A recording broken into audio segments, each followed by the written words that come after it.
Cinta Sang Pewaris. Jika sahabat menyukai cerita ini jangan lupa like, komen dan share. Terima kasih. Bab 676-680. Bab 676. Mendengar kata-kata Fendi Zanders, Zhou Meng mengangguk sambil berpikir. Karena sudah lama sejak kejadian sebelumnya, dan Zhou Meng melihat tidak terjadi apa-apa pada Fendi Zanders. Jadi dia juga percaya apa yang dikatakan Fendi Zanders, mobil itu milik temannya. Dan Fendi Zanders tidak ingin membuang waktu, menjelaskan kepada Zhou Meng bahwa mobil itu miliknya. Bagaimanapun, Zhou Meng tidak akan pernah percaya bahwa Fendi Zanders mampu membeli mobil sport semahal itu, jadi dia hanya berbohong. Kalau begitu, temanmu tidak mempermalukanmu setelah itu, kan? Zhou Meng bertanya pada Fendi Zanders dengan lembut. Saya memiliki hubungan yang sangat baik dengan teman saya, dan keluarganya sangat kaya. Biaya perbaikan mobil tidak berarti apa-apa baginya, jadi wajar saja dia tidak mempedulikan saya. Kata Fendi Zanders ringan. Bagus, bagus. Setelah Zhou Meng mendengar kata-kata Fendi Zanders, dia jelas sangat santai. Namun, saat ini, teman-teman yang datang untuk bermain dengan Zhou Meng juga datang ke sisi Zhou Meng. Fendi Zanders melihat sekilas orang-orang ini. Totalnya ada 3 laki-laki dan 2 perempuan. Mereka semua berpakaian sangat bergaya, dan mereka tampak seperti generasi kedua yang kaya. Dan ketika ketiga anak laki-laki itu melihat Liang Jing, mereka semua menunjukkan tatapan takjub. Lagi pula, jarang sekali melihat keindahan yang murni dan alami seperti Liang Jing. Meng, siapa keduanya? Pada saat ini, seorang anak laki-laki bertanya kepada Zhou Meng sambil tersenyum. Anak laki-laki itu seumuran dengan Fendi Zanders, dan juga tinggi. Dia mengenakan jam tangan Tissot dan memegang seikat kunci mobil BMW. Dia jelas yang terbaik di antara mereka. Selain itu, Fendi Zanders dapat merasakan bahwa anak laki-laki ini menyukai Zhou Meng, dan cara dia memandang Zhou Meng sangat berbeda. Ini juniorku, Fendi Zanders, dan ini temanku Fendi Zanders. Zhou Meng berbalik dan menjelaskan dengan ringan. Jadi begitu. Karena kita semua teman sekelas, ayo kita pergi bersenang-senang bersama. Jawab anak laki-laki itu sambil tersenyum, tapi saat dia berbicara, matanya tertuju pada posisi Liang Jing. Jelas sekali, anak laki-laki ini tidak ingin bermain dengan Fendi Zanders, tetapi ingin bermain dengan Liang Jing. Dan Liang Jing sendiri datang untuk melayani Fendi Zanders, jadi dia tentu saja harus mendengarkan pendapat Fendi Zanders. Fendi Zanders awalnya berencana untuk menolak undangan Zhou Meng dan yang lainnya, tetapi Zhou Meng bersikeras untuk mengajak Fendi Zanders bermain bersama. Karena Zhou Meng salah memahami Fendi Zanders sebelumnya, dia merasa kasihan di dalam hatinya, dan dia tahu bahwa kondisi Fendi Zanders tidak baik, jadi dia ingin mengajak Fendi Zanders bermain bersama. Fendi Zanders tidak bisa menolak Zhou Meng, jadi dia tidak punya pilihan selain setuju pada akhirnya. Semua orang berjalan langsung menuju alun-alun, dan terlihat jelas bahwa mereka akan menonton kontes di alun-alun saat ini. Setelah kontak singkat, Fendi Zanders mengetahui bahwa anak laki-laki yang ingin mengejar Zhou Meng bernama Wei Jun, penduduk asli provinsi Nanyu, keluarganya berbisnis, dan dia dapat memiliki properti keluarga senilai puluhan juta. Dia bertemu Zhou Meng melalui perkenalan seorang teman. Wei Jun melihat sosok Zhou Meng yang baik dan penampilannya yang manis, jadi dia secara alami memiliki ide untuk mengejar Zhou Meng. Dan di antara ketiga anak laki-laki itu, ada seorang anak laki-laki yang tinggi dan berwajah galak. Anak laki-laki tersebut adalah Zhou Bohao, dia adalah seorang master taekwondo, keterampilannya pasti sangat bagus. Dan kali ini orang-orang ini datang ke kota Xishan sebenarnya diatur oleh Wei Jun, pertama untuk mempromosikan hubungan antara dirinya dan Zhou Meng, dan kedua untuk menjilat Zhou Bohao. Tapi Wei Jun tidak pernah membayangkan kalau dia memanggil begitu banyak wanita cantik, tapi mereka semua bilang mereka tidak bisa datang karena ada yang harus dilakukan, dan hanya satu yang datang. Meski terlihat bagus, namun sosoknya agak pendek, Zhou Bohao pasti tidak menyukainya. Namun saat Wei Jun sedang memikirkan cara menemukan pendamping wanita cantik untuk Zhou Bohao, Liang Jing muncul. Liang Jing sangat baik-baik dari segi sosok maupun penampilan, bahkan Wei Jun pun sedikit terharu saat melihat Liang Jing, maka ia berinisiatif untuk menjaga Fendi Zanders dan Liang Jing. Wei Jun melihat pakaian Fendi Zanders sangat biasa, dan dia tidak terlihat seperti orang kaya, jadi dia sama sekali tidak menganggap serius Fendi Zanders. Saudara Hao, Anda adalah juara taekwondo di Provinsi Guangdong Selatan. Jika Anda naik sekarang, saat ini, Wei Jun tiba-tiba bertanya pada Zhou Bohao. Setelah Zhou Bohao mendengar kalimat ini, ekspresi wajahnya jelas sedikit menghina, dan kemudian dia berkata dengan ringan, mereka adalah lawan saya. Jika saya naik, saya dapat menjatuhkan mereka semua dalam waktu kurang dari setengah menit. Setelah Fendi Zanders mendengar kata-kata Zhou Bohao, dia tidak bisa menahan diri untuk tidak melihat ke arah Zhou Bohao, dan menemukan bahwa Zhou Bohao sangat berotot, tangannya dipenuhi kapalan, dan dia tampak seperti seorang pelatih. Saudara Hao, apakah kamu ingin naik dan menatap kami? Kali ini, gadis lain berkata sambil tersenyum. Orang-orang di arena ini adalah orang-orang biasa. Jika saya, seorang juara taekwondo, naik, bukankah itu pengganggu? Dan hadiah uang untuk arena ini terlalu rendah, hanya 100.000 yuan. Saya hanya bisa mengikuti kompetisi bonusnya mungkin lebih dari 10 kali lipat.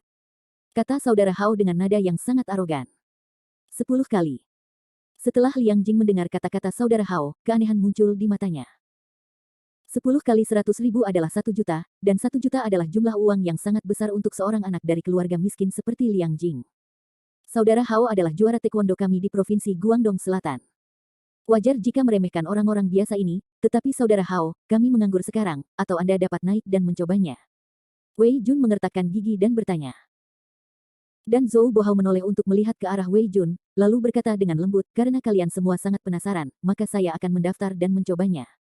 Baik, Wei Jun berteriak gembira, dan lalu menyeret Zhou Bohao ke kantor pendaftaran untuk mendaftar. Saya harus mengakui bahwa Zhou Bohao ini masih memiliki kekuatan. Dalam waktu kurang dari 5 menit, Zhou Bohao dengan mudah mengalahkan 7 atau 8 orang, dan kemudian mendapat bonus 100.000 yuan. Melihat Zhou Bohao mendapatkan bonus begitu cepat, mata Liang Jing berkilat karena iri.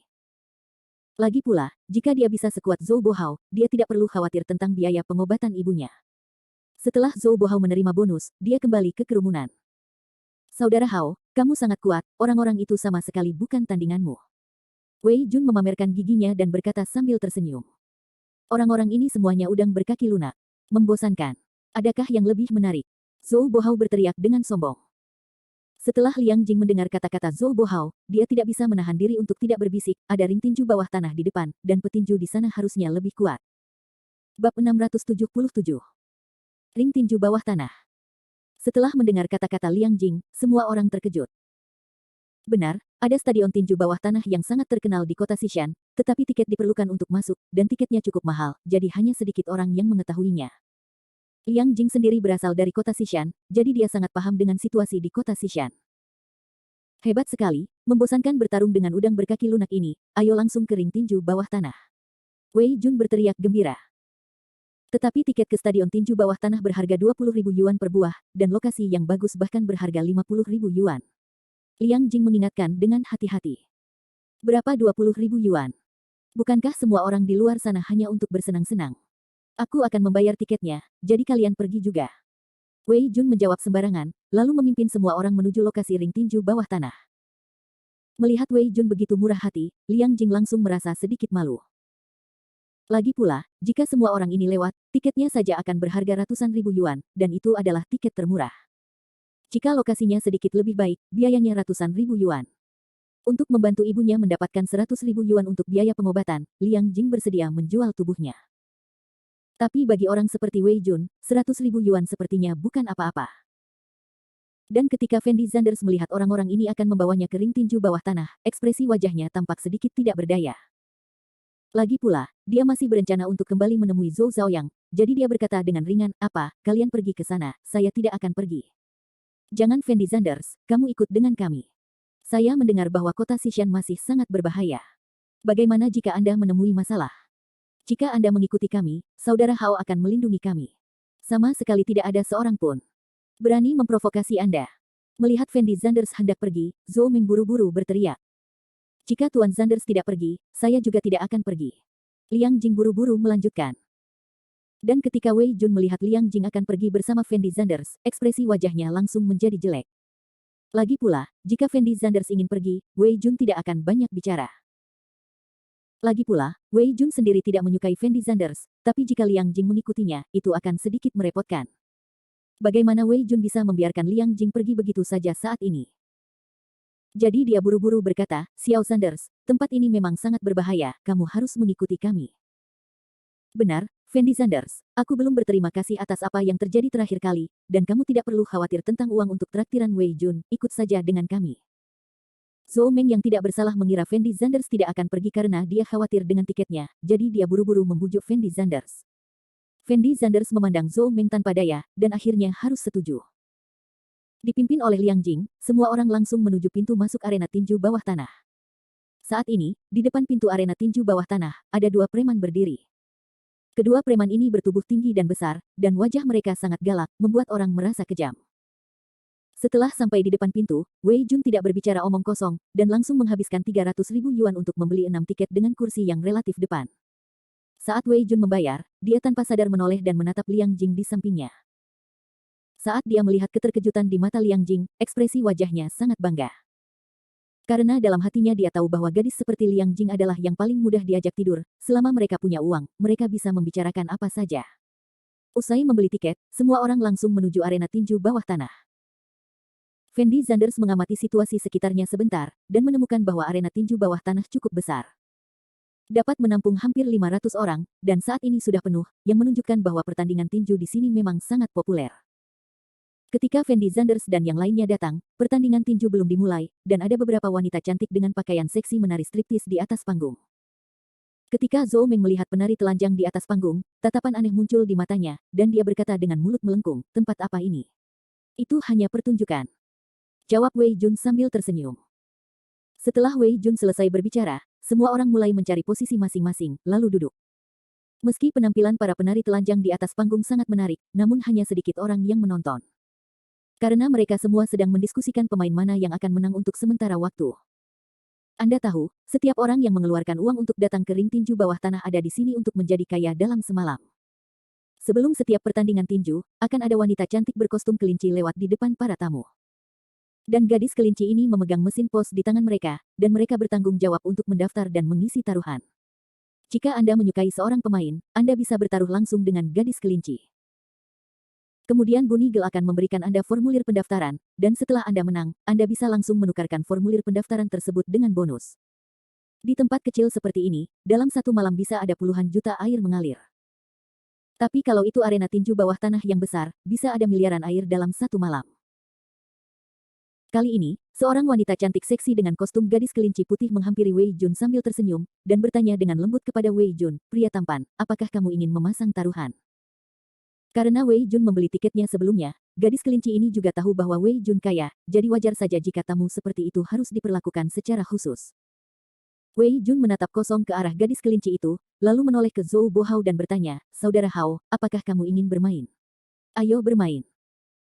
Zhou Bohao langsung setuju, lalu mengeluarkan 100.000 yuan yang baru saja dia menangkan, dan menaruhnya langsung di atas sebuah petinju. Setelah Wei Jun melihat Zhou Bohao memasang taruhan, dia juga bertaruh 100.000. Zhou Meng tidak terlalu tertarik dengan hal semacam ini, jadi dia tidak memasang taruhan. Yang lainnya tidak memenuhi syarat seperti Zhou Bohao dan Wei Jun, tetapi mereka juga membayar kurang lebih ribuan dolar. Dan orang-orang ini adalah pemain yang sama yang dipertaruhkan oleh Zhou Bohao. Melihat pemborosan orang-orang ini, Liang Jing memiliki tatapan aneh di matanya, dan dia tidak tahu apa yang sedang terjadi di dalam hatinya. Xiao Zanders, apakah kamu tidak ingin memesan? Melihat Fendi Zanders duduk di sana tanpa berbicara, Wei Jun memasang ekspresi lucu di wajahnya, dan bertanya pada Fendi Zanders sambil tersenyum. Tidak. Fendi Zanders menggelengkan kepalanya tanpa berpikir. Bagaimanapun, uang kecil ini tidak berarti apa-apa bagi Fendi Zanders, dan Fendi Zanders Jen tidak akan membuang-buang uang untuk hal-hal seperti itu dengan sia-sia. Jika dia benar-benar punya uang, Fendi Zanders merasa lebih baik memberikannya kepada Liang Jing. Anda harus tahu bahwa 100.000 yuan dapat mengeluarkan Liang Jing dari kesulitan saat ini, yang jauh lebih berarti daripada menyia-nyiakannya di sini. Xiao Zanders, jika kamu tidak punya uang, aku bisa meminjamkanmu sedikit dan mengembalikannya kepadaku setelah kamu menang. Wei Jun berkata kepada Fendi Zanders dengan ramah. Setelah Fendi Zanders mendengar kata-kata Wei Jun, dia tidak dapat menahan diri untuk tidak menoleh untuk melihat ke arah Wei Jun, dan kemudian berkata tanpa ekspresi, apakah kamu pikir kamu kaya? Bab 678. Setelah Wei Jun mendengar kata-kata Fendi Zanders, ekspresi wajahnya jelas menjadi jelek. Bagaimanapun, dia juga dengan baik hati ingin meminjamkan uang kepada Fendi Zanders, tetapi Fendi Zanders sangat bodoh. Saya tidak tahu apakah saya punya uang, tapi saya yakin lebih kaya dari Anda. Setelah Wei Jun ragu-ragu sejenak, dia menjawab Fendi Zanders dengan suara dingin. Terlihat nada suara Wei Jun kali ini jelas sedikit marah. Fendi Zanders menoleh dan menatap Wei Jun dengan ringan, tanpa berbicara. Dan ketika Wei Jun melihat Fendi Zanders tidak berbicara, dia secara alami berhenti berbicara dengan Fendi Zanders. Sebaliknya, dia menoleh ke Liang Jing dan berkata, cantik, bagaimana kalau begini? Saya akan meminjamkan Anda 50.000. Jika Anda menang, Anda dapat mengembalikannya kepada saya. Jika Anda kalah, saya tidak ingin Anda membayar kembali uang itu. Titik. Kamu bagaimana menurut Anda? Tentunya kondisi yang ditawarkan Wei Jun kepada Liang Jing saat ini masih sangat menarik. Lagi pula, jika Liang Jing kalah, dia tidak perlu memikul tanggung jawab apapun. Liang Jing jelas sedikit terharu saat ini, tapi dia melihat Fendi Zanders sepertinya tidak ingin berbicara dengan Wei Jun. Jadi dia masih menggelengkan kepalanya dan berkata dengan lembut kepada Wei Jun, tidak perlu. Setelah itu Wei Jun mendengar jawaban Liang Jing, ekspresi wajahnya jelas jelek, tapi dia tidak melanjutkan mengatakan apapun. Beberapa menit kemudian, kompetisi ring akhirnya dimulai. Dua pria yang tingginya setidaknya 1,9 meter melangkah ke atas ring.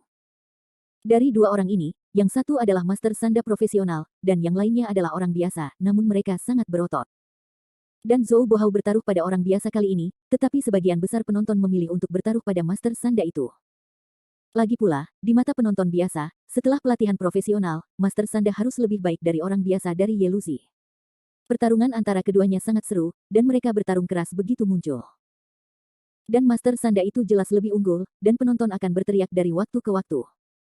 Dan meskipun Wei Jun telah menunjukkan penampilan menghabiskan uang seperti air sebelumnya, dia masih sedikit gugup setelah melihat orang biasa itu akan kalah.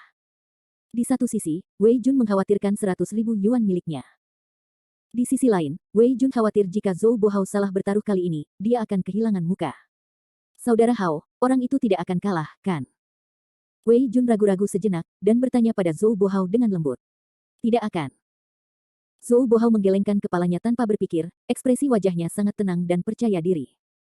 Setelah Wei Jun melihat ekspresi percaya diri di wajah Zhou Bohao, dia tidak berkata apa-apa lagi. Setelah beberapa menit, orang biasa yang awalnya dirugikan mulai melawan, dan dia langsung menjatuhkan master profesional sanda hanya dengan 3 pukulan. Melihat dia menang, Wei Jun tidak bisa menahan diri untuk tidak berteriak, ekspresi wajahnya sangat bersemangat. Dan ekspresi wajah orang lain juga sangat senang, lagi pula mereka semua menang. Segera setelah itu, game kedua dimulai. Semua orang mulai bertaruh satu demi satu, tetapi kali ini mereka memilih mengikuti Zhou Bohao untuk bertaruh. Para petinju naik ke atas panggung satu demi satu, dan pertarungan menjadi semakin seru, dan ekspresi wajah banyak penonton menjadi heboh. Penonton yang menang tentu saja sangat senang, sedangkan yang kalah juga sangat bermata merah saat ini, dan hampir kehilangan seluruh hartanya. Saudara Hao, bukankah kamu terlalu baik? Kita menang lagi. Wei Jun berteriak pada Zhou Bohao dengan ekspresi sangat bersemangat. Saya beruntung hari ini. Zhou Bohao jelas lebih rendah hati daripada Wei Jun dan yang lainnya, dan menjawab dengan ringan, dengan sedikit rasa puas diri di matanya. Bagaimanapun juga, Zhou Bohao adalah atlet taekwondo profesional. Dia masih bisa melihat beberapa trik di dalamnya. Meskipun dia tidak bisa mengatakan bahwa tebakannya selalu benar, peluang menangnya masih sangat tinggi. Dari 5 pertandingan tadi, Zhou Bohao menebak 4 dengan benar. Dan teman-teman Wei Jun dan Zhou Meng semuanya memenangkan banyak uang bersama Zhou Bohao, dan cara semua orang memandang Zhou Bohao juga banyak berubah. Bahkan Liang Jing sedikit terharu saat ini, karena dia tahu bahwa uang yang dimenangkan orang-orang tadi cukup untuk menemui ibunya beberapa kali, dan dia juga bisa bersekolah sendiri. Liang Jing sendiri berasal dari keluarga miskin, dan wajar jika dia tergoda oleh godaan seperti itu.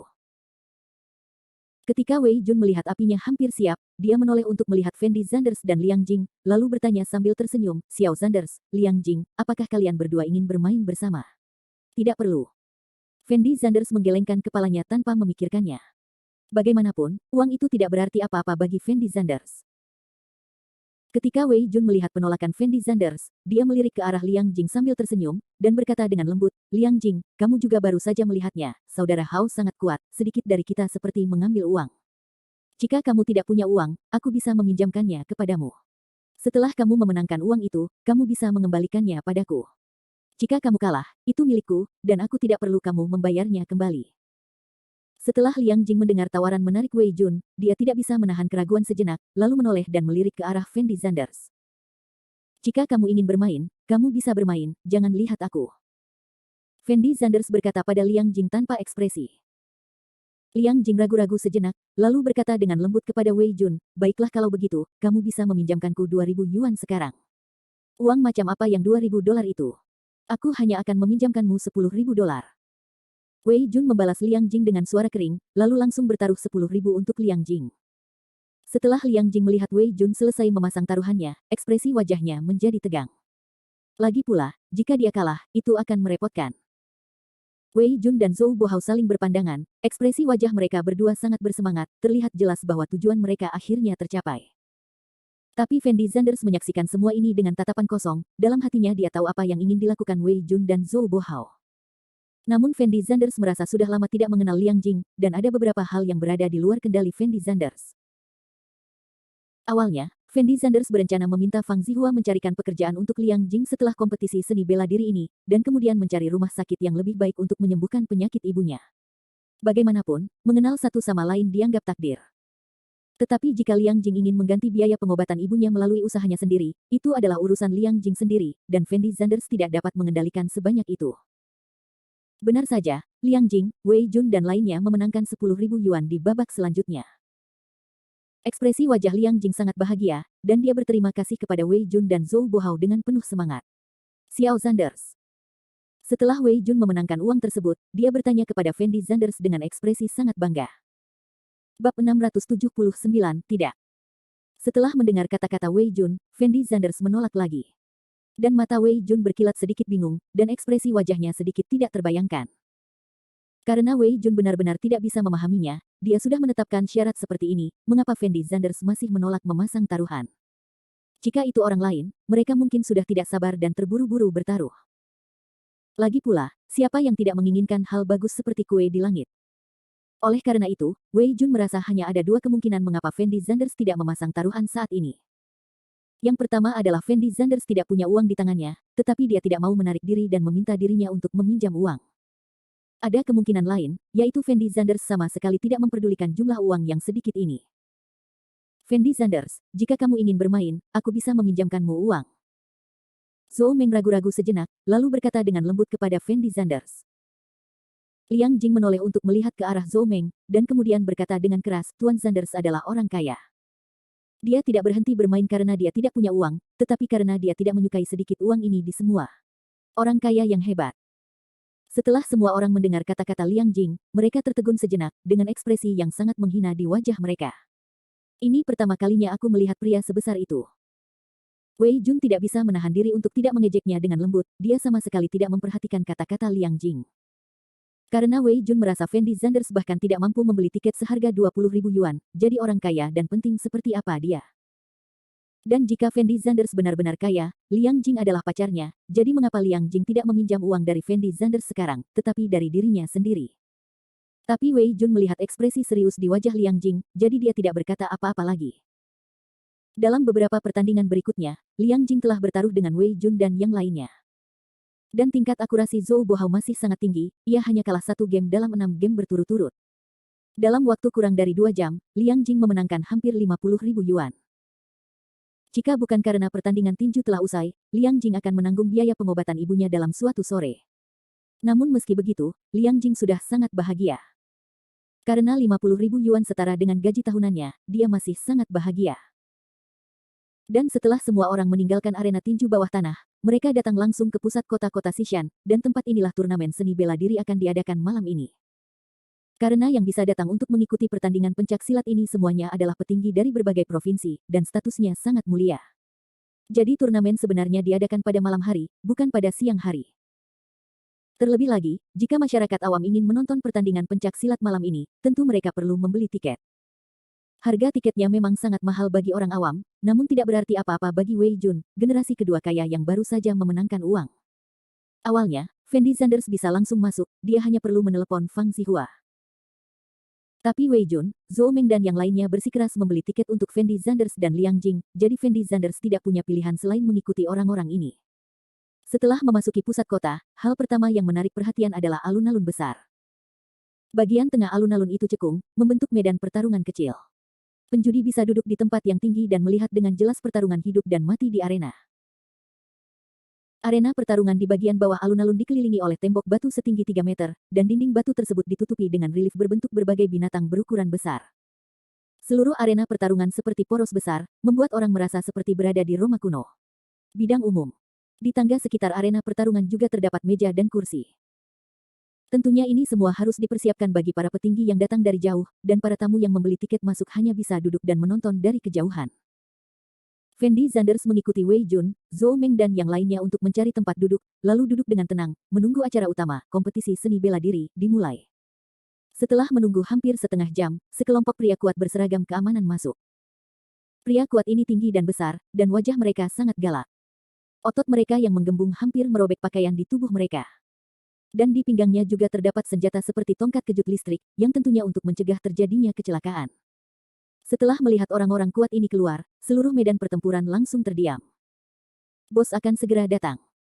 Wei Jun menoleh untuk melihat Zhou Meng, dan berkata dengan lembut kepada Zhou Meng.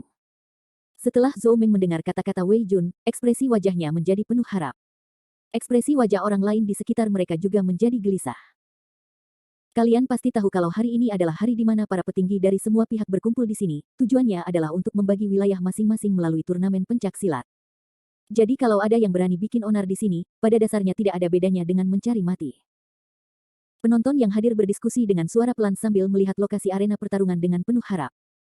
Beberapa menit kemudian, sekelompok orang berjalan ke alun-alun dengan sekuat tenaga. Di sini, akhirnya di sini.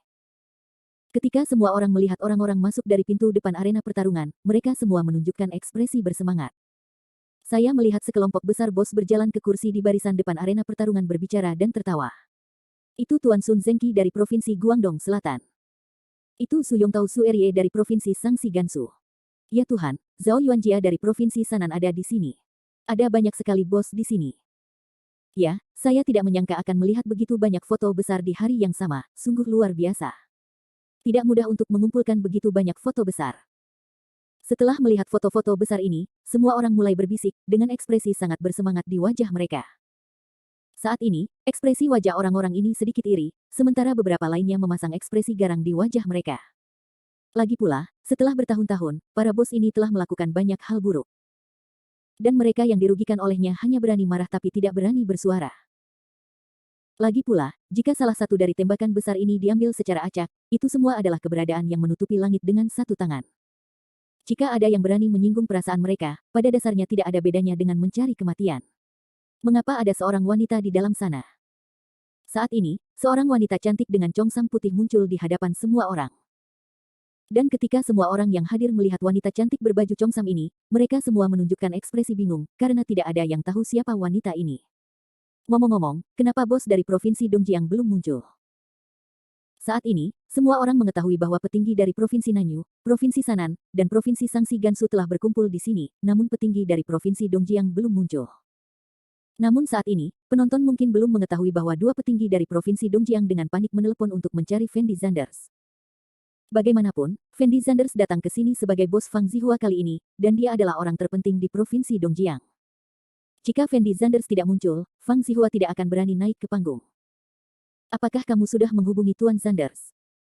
Xie Huaqiang bertanya pada Fang Zihua dengan cemas. Saya baru saja menelepon Tuan Zanders, tetapi tidak ada yang menjawab. Jawab Fang Zihua tanpa daya.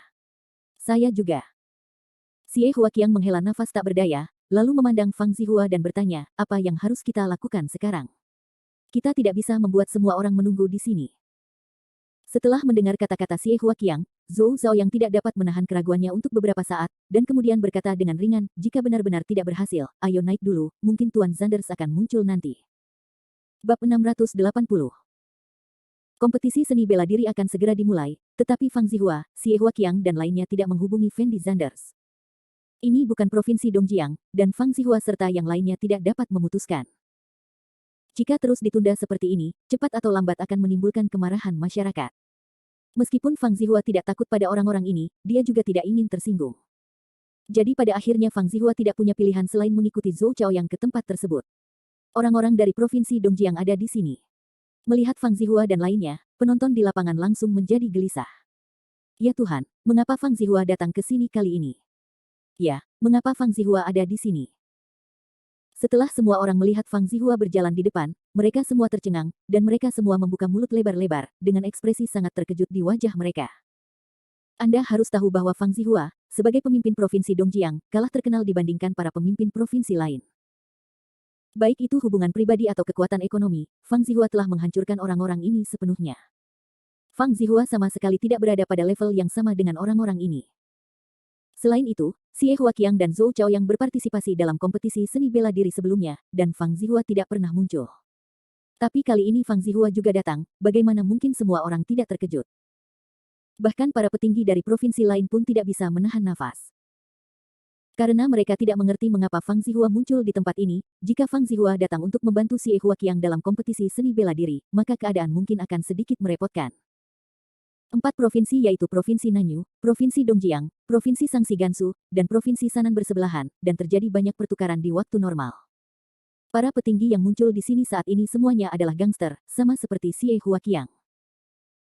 Namun masih ada kesenjangan antara mereka dan Fang Zihua, karena mereka semua melakukan bisnis abu-abu, dan tentu saja mereka tidak sebaik Fang Zihua dalam hal koneksi.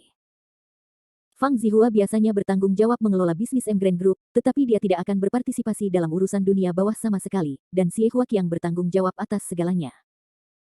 Fang Zihua sangat terkenal di seluruh Tiongkok, dia tidak berani mengatakan bahwa dia adalah orang nomor 1 di Tiongkok, tetapi dia bisa menduduki peringkat 3 besar bagaimanapun caranya. Jika Fang Zihua datang untuk berpartisipasi dalam kompetisi seni bela diri ini, dia jelas akan menjadi pengganggu. Dapat dikatakan bahwa betapapun kuatnya orang-orang besar ini, mereka tidak punya nyali untuk menyinggung Fang Zihua. Namun mereka berani menyinggung perasaan Xie Huaqiang, karena orang-orang ini tidak mengetahui hubungan antara Fang Zihua dan Xie Huaqiang. Fang Zihua tidak peduli dengan ekspresi terkejut orang lain, dan mengajak Xie Huaqiang dan Zhou Chaoyang mencari tempat duduk mereka sendiri dan duduk. Tuan Fang, mengapa Anda datang ke sini secara langsung kali ini? Saat Fang Zihua duduk, seorang pria paruh baya bertanya pada Fang Zihua sambil tersenyum. Kamu tidak perlu khawatir, kali ini aku datang ke sini bukan untuk mengikuti kompetisi seni bela diri, tapi untuk menemani bosku menyaksikan keseruannya. Kamu bisa menangani urusan dunia bawah sesukamu. Fang Zihua menjelaskan dengan ringan. Bosmu. Setelah mendengar kata-kata Fang Zihua, para bos lainnya membeku di tempat, dengan ekspresi luar biasa di wajah mereka. Faktanya, mereka semua tahu bahwa ada bos di belakang Fang Zihua, dan konon identitas bos ini sangat menakutkan. Hanya saja meskipun orang-orang ini mengetahuinya, mereka belum pernah bertemu dengan bos Fang Zihua. Jadi ketika orang-orang ini mendengar Fang Zihua mengatakan bahwa bosnya juga akan datang, ekspresi wajah mereka tampak semakin terkejut. Fang Zihua sudah cukup untuk mereka hormati, apalagi bos Fang Zihua. Sun Zengqi, seorang pemimpin sosial di Provinsi Guangdong Selatan, menoleh untuk melihat ke arah Fang Zihua, dan kemudian bertanya kepada Fang Zihua sambil tersenyum, Presiden Fang, di mana bos Anda sekarang? Tuan Sanders belum datang, saya kira dia akan tiba nanti. Jawab Fang Zihua ringan. Jadi begitu. Karena saya bos Anda, Tuan Fang, Anda harus memperkenalkan saya kepada Tuan Fang nanti. Sun Zengqi berkata dengan nada yang sangat rendah hati. Fang Zihua dan bos di belakang Fang Zihua mungkin adalah satu-satunya yang bisa membuat Sun Zengqi berbicara dengan rendah hati. Oke. Fang Zihua langsung menyetujuinya. Bos lainnya juga datang dan berinisiatif untuk berbicara dengan Fang Zihua. Tujuannya sangat sederhana, hanya untuk berkenalan dengan bos di belakang Fang Zihua. Tuan Fang, bukankah Anda benar-benar datang ke sini untuk turnamen seni bela diri? Saat ini, Su Yongtao, bos Provinsi Sangsi Gansu, bertanya pada Fang Zihua dengan ekspresi gugup. Kata-kata Su Yongtao sangat bijaksana. Sebenarnya, dia hanya ingin bertanya apakah Fang Zihua datang ke sini hari ini untuk membantu Xie Huaqiang. Jika dia datang untuk membantu Xie Huaqiang, itu akan merepotkan. Su Yongtao kebetulan memiliki beberapa konflik dengan Xie Huaqiang baru-baru ini, dan berencana untuk menyelesaikannya di kompetisi seni bela diri. Kamu punya solusi sendiri untuk urusan dunia bawah, dan aku tidak akan ikut campur dalam urusan di antara kamu. Fang Zihua menjawab dengan hampa. Bagus, bagus. Setelah Su Yongtao mendengar kata-kata Fang Zihua, dia akhirnya menghela nafas lega. Bagaimanapun, Fang Zihua sudah angkat bicara, jika dia masih pergi membantu Xie Huaqiang, itu tidak masuk akal. Dari sini terlihat bahwa Fang Zihua sebenarnya sangat terorganisir. Dia sendiri yang dapat mengubah bisnis abu di 4 provinsi, tetapi Fang Zihua tidak melakukannya. Dan Su Yongtao mau tak mau menoleh untuk melihat wanita cantik berbaju congsam di sampingnya. Wanita cantik ini juga satu-satunya perempuan di antara begitu banyak laki-laki yang hadir. Meski penampilan kecantikannya tidak memukau, namun bisa dikatakan yang terbaik, dan temperamennya sangat dingin. Mengenakan congsam putih, dia merasa seperti selir yang melakukan perjalanan dari zaman dahulu. Apakah tidak ada seorang pun yang tersisa di keluarga Tangmu di Provinsi Sanan? Mereka bahkan membiarkanmu datang bersama seorang wanita. Su Yongtao meneriaki kecantikan congsam itu dengan ekspresi menghina. Setelah mendengar kata-kata Su Yongtao, pengawal di balik kecantikan itu tiba-tiba menjadi marah dan mau tidak mau mengambil langkah maju. Namun si cantik langsung mengulurkan tangannya untuk menghentikan pengawalnya, lalu berkata dengan ringan, kakekku sakit akhir-akhir ini, jadi dia tidak bisa datang ke sini. Aku di sini atas nama kakekku. Jadi ini dia. Su Yongtao mengangguk sambil tersenyum, dia tidak banyak bicara, tapi ada sedikit rasa jijik di matanya.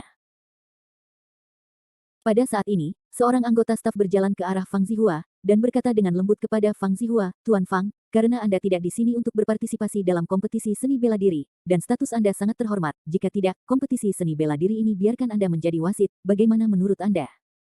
Saya pikir tidak apa-apa, Tuan Fang adalah wasitnya, tidak ada yang tidak yakin. Su Yongtao buru-buru berteriak. Para petinggi lain yang hadir juga mengikuti. Setelah melihat pemandangan ini, Fang Zihua hanya bisa mengangguk setuju tanpa daya.